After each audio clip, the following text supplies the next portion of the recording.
नमस्कार, आपण पाहता हिरकणी न्यूज। हिरकणी न्यूज प्रत्येक क्षण ताज्या घडामोडी आणि महत्त्वाच्या प्रत्येक बातमीसाठी नेहमी तत्पर।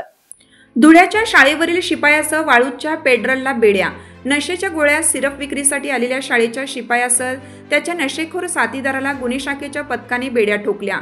निट्रोसॅन 10 नावाच्या 100 गोळ्या जप्त केल्या असून ही कारवाई गुरुवारी दिनांक 9 रोजी मध्यरात्री 10:30 ते 12:30 वाजण्याच्या आमखास मैदानावर करण्यात आली।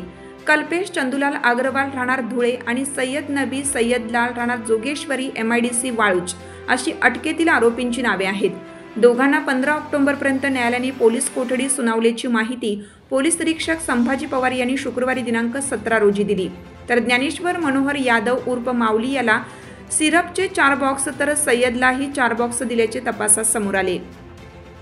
अधिक माहितीनुसार पोलीस आयुक्त प्रवीण पवार यांनी नार्कोटिक्स विरोधात कडक भूमिका घेतल्याने नशेखोरांचे धाबे दणाणलेत।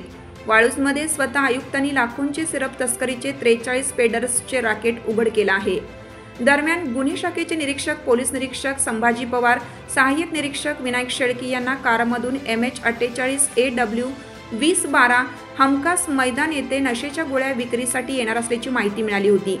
त्यांनी तात्काळ वरिष्ठ अधिकाऱ्यांना माहिती देऊन पथकासह सापळा रचला। रात्री 11च्या सुमारास कारमधून 2 जण आले, उतरून मागच्या सीटवर बसताच पोलिसांनी छापा मारून दोघांना ताब्यात घेतलं। कारच्या झडतीत निट्रोसॅन या नशेसाठी वापरण्यात येणाऱ्या घातक गोळ्यांच्या 10 स्ट्रीप मिळून आल्या। चौकशीत कल्पेश अग्रवालने नशेच्या गोळ्या सय्यद नबीला देण्यासाठी आणल्याची कबुली दिली।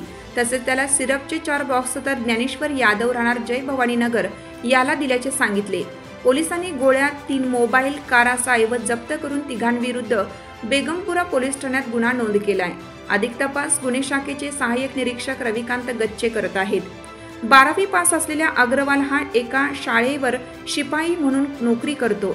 त्याच्यासह सय्यद नबी विरुद्ध 2018 साली MIDC वाळूज येथे NDPSचा गुन्हा नोंद आहे। दोघेही सराईत गुन्हेगार असून त्यांनी सेवा एंटरप्राइजेस नावाने काही सिरपचे बॉक्स मागवले असल्याचे सांगितले आहे। त्यामुळे रॅकेटची अनेक जिल्ह्यात पाळीमुळे असल्याचा अंदाज आहे। अग्रवाल आणि सय्यद नबी दोघेही शहरात पेट्रोलला नशेच्या गोळ्या, औषध विक्री केल्याचे तपासात समोर आलं। त्याच्या चौकशीत अनेकांची नावे समोर येणार असून शहरातील पेट्रोल्स पुन्हा रडारवर आले आहेत। मोबाईलमधील माहिती खंगाळणे सुरू केला आहे।